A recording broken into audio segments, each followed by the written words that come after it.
Secret of Happiness, The Secret of Happiness, Parnaarvind.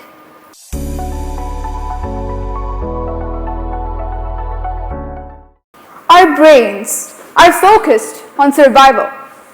Anything more than that, you will have to work for it. A very good morning to one and all. There is an unfortunate reason why happiness is often elusive. Our brains simply aren't wired like that.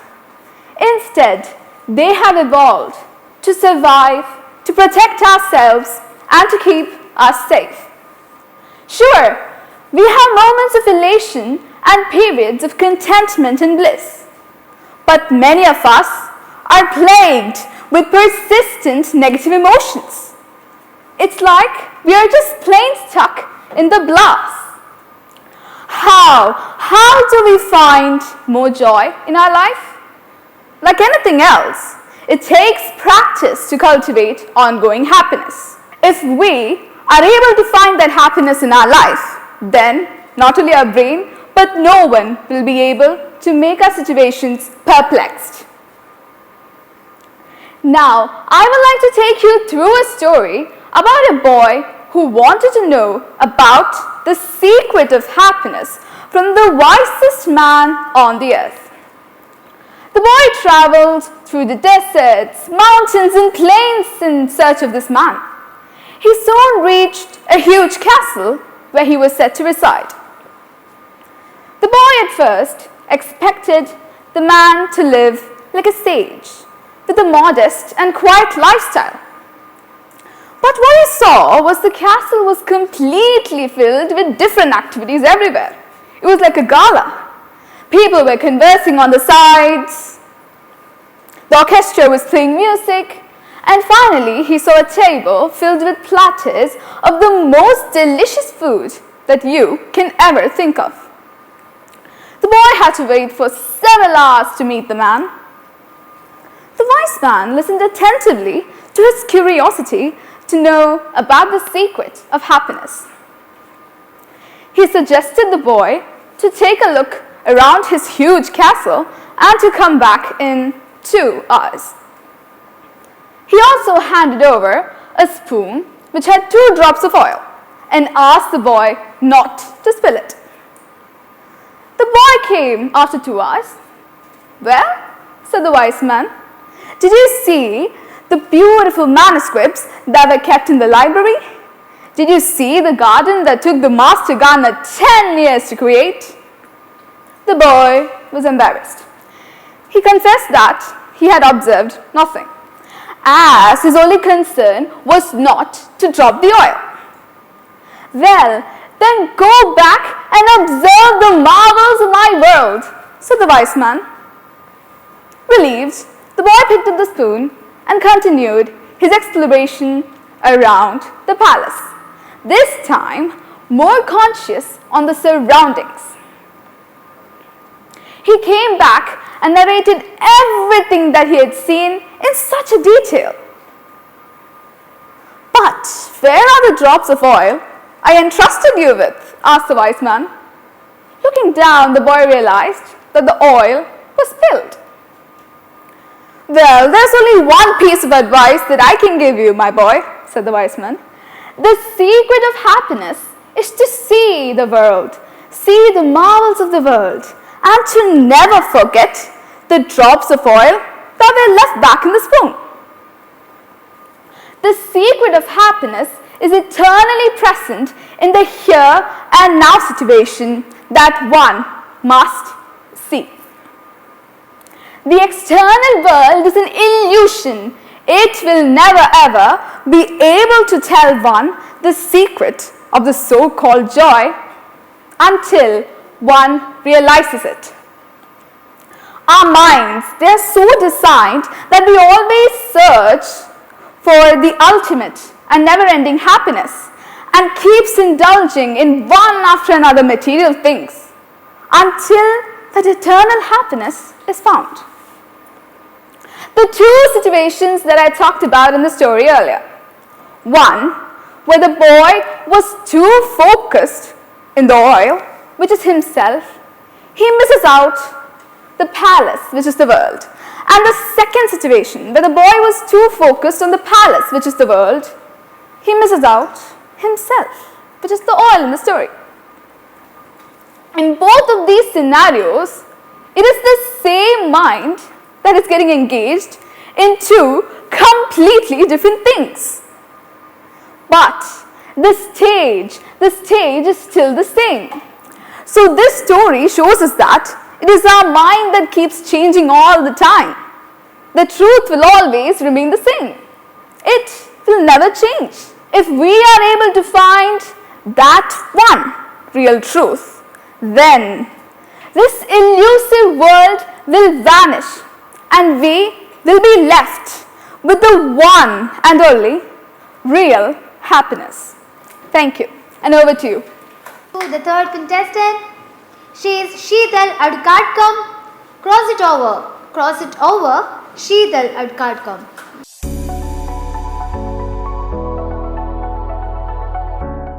Respected constable, dear judges, and my fellow audience, good morning. Do you love colors?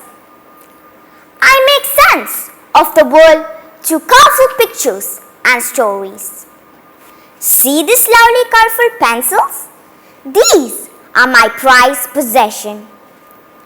Do you know why these pencils are important in my life? Because they are not just any ordinary color pencils, but sweet school memories about my teacher who painted my black and white life with beautiful colors. This red color pencil is from my kindergarten.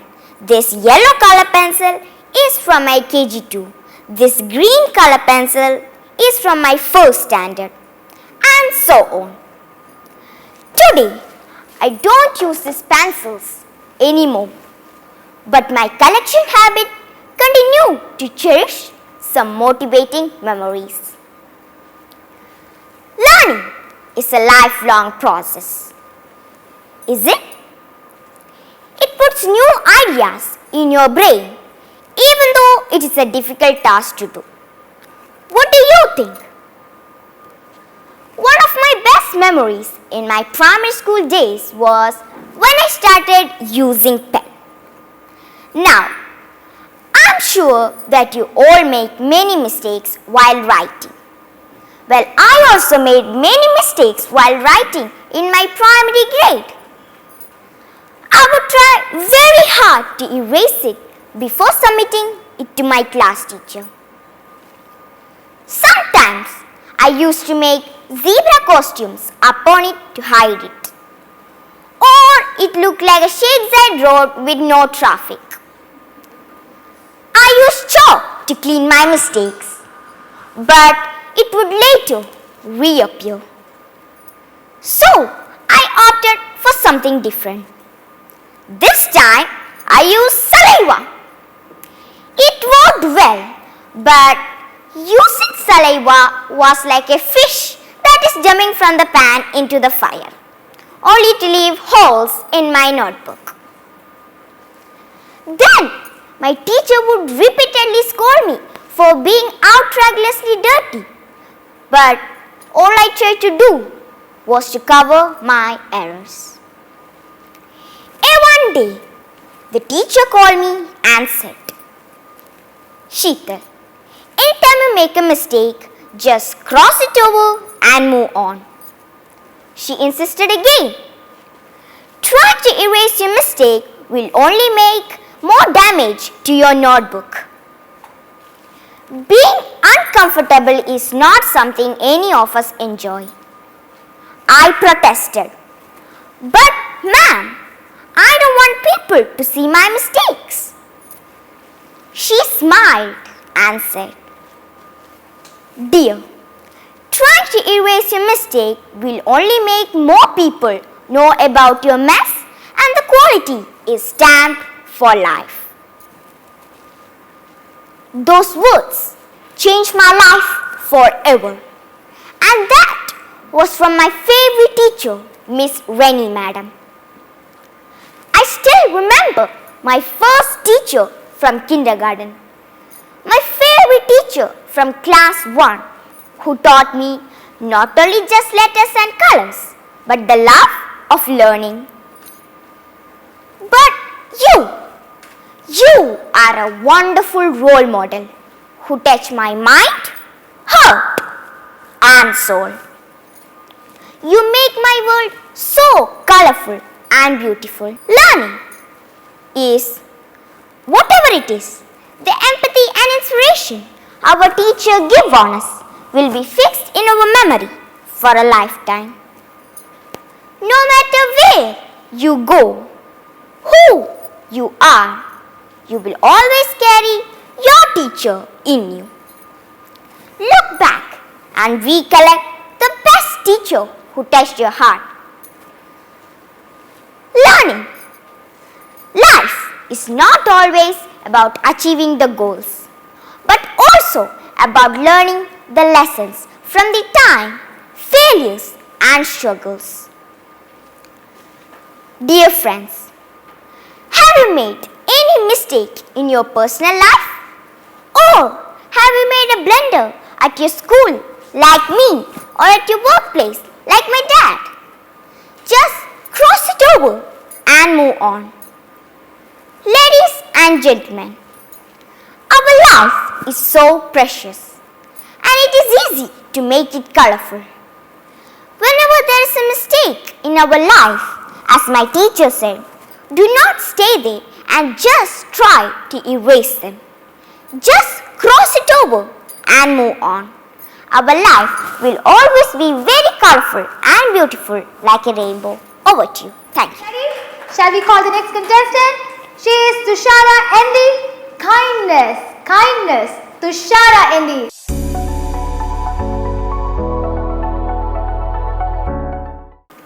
A wise old man once told me that 3 things are important in our life.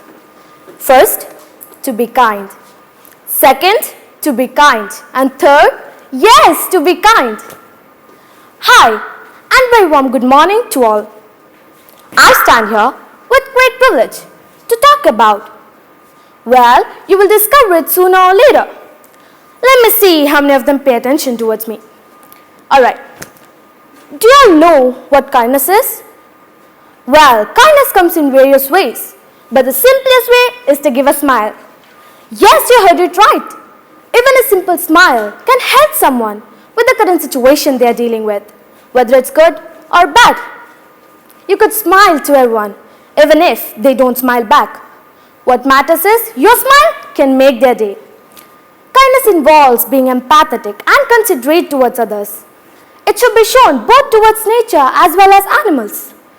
People should know the value of being good and kind without any expectations. Coming to think about it, can we even imagine a world without kindness? Well, without it, this would be a place where people are so selfish and careless. Whoa, I can't even imagine a world that way. Neither can you guys. Right? Hence, it's our responsibility to adopt and preach kindness wherever and whenever possible. To be kind. Oh yeah, I remember a real life experience of mine. Listen carefully. Long ago. Just kidding. I won't make it fancier because it's real, unlike the fairy tales. Alright, let's start. One day, well, it was before COVID-19. I met an old lady begging for money, and I saw so many people passing by. But when I took a closer look, things changed into reality. Everyone, disgusted by her looks and appearances, completely ignored her. As for me, I thought the same way. I decided to ignore her, but that was not an easy task for me. As I passed by her, I saw her look straight at me with a sad and weeping face. That's when I took a closer look. Her clothes were torn and don't even mention her health. She looked like she hasn't had nor slept. I couldn't stand any longer.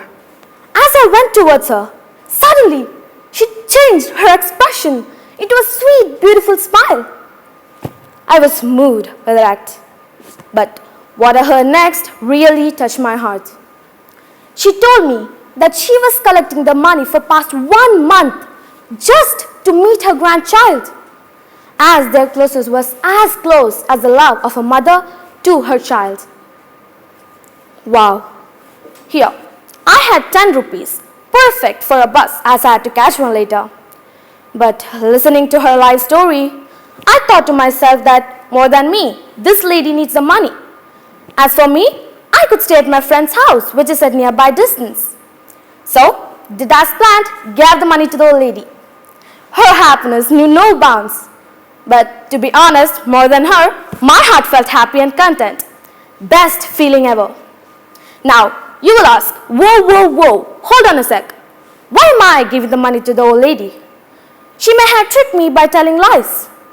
Well, even if she tricked me, what is the loss here? Money. That's it. But what if it turns out to be that she is telling the truth? Here, we learn 2 things. First, we must always step onto others' shoes in order to understand what problem they are going through. We must experience it ourselves. Otherwise, we won't feel a thing when others are going through such a painful situation. Point 2 is, we must think in a positive manner, no matter what. Then, you will find the solution easily. Now, can you see? A simple act of kindness can make a huge difference. Money is limited in our life, but the uses are more than expected. But then what about kindness, humanity, love, etc.? It's unlimited. Then why can't we just use it? Nothing bad will happen. Only thing is, God will be with you in every step you take. Then why? Why the people are so miser? So, what I'm trying to convey by my story and my speech is that the simple thing can be an act of kindness. People shouldn't have to be encouraged to do so. It should come out of them naturally. If you can't help the poor and needy by money, you could give them hope, humanity, positivity, etc. Why at least give them a big smile to brighten their mood? Kindness can change people's thoughts and lifestyle. Kindness is really a magic which can cure anything and everything. So, let's go and do something. Maybe tomorrow you will see someone and help them. But why wait tomorrow? Today, and I mean right now, let's make a difference. Smile, help, and be kind to one and all. Thank you and bye from my side.